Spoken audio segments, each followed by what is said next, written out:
Hi, Gil from Testing Gil here. Unit tests, API tests, component tests, end-to-end tests. We have all kinds of tests, and the names are very confusing. For example, a unit, is it a method or a function? One class? Two classes?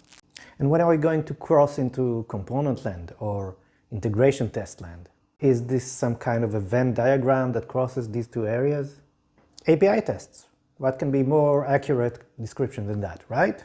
So let's take a look at things that test the same API, but maybe different. So here are a couple of API tests that are the same. The first one goes from the API directly to the end into the database.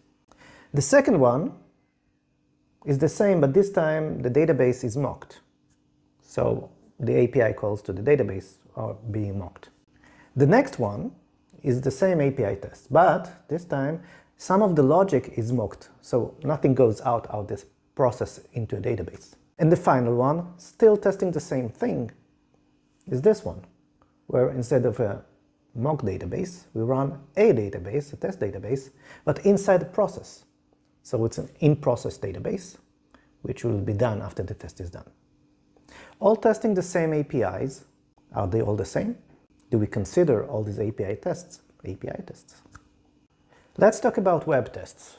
It doesn't matter if you use Selenium or Playwright or Cypress. We can run the same scenarios with authentication and login and going through navigation and working the pages, but doing the same tests without the authentication and the login, just a functional test. So are these web tests the same? Do we consider them the same? We test the same interfaces, but in different contexts. Names lead us to test organization. We kind of gather all the things that look the same, like API test or web test, and put them in the same place. When life was simple, we would only use this method. But life is a bit more complex right now. Tests can run quickly or slowly, and it doesn't matter what kind of name they have. So there are two solutions for that. One, get more boxes, more types of tests. Or we can do something else. We can realize that the technical definition doesn't matter. What matters is speed. We want to run all the tests that run quickly together, regardless of what they're testing. And we want to keep them apart from all the things that are running slowly. The same goes for shared resources. All the kinds of tests that use the same resource or set up in the database will run together. And those that need another setup will run separately.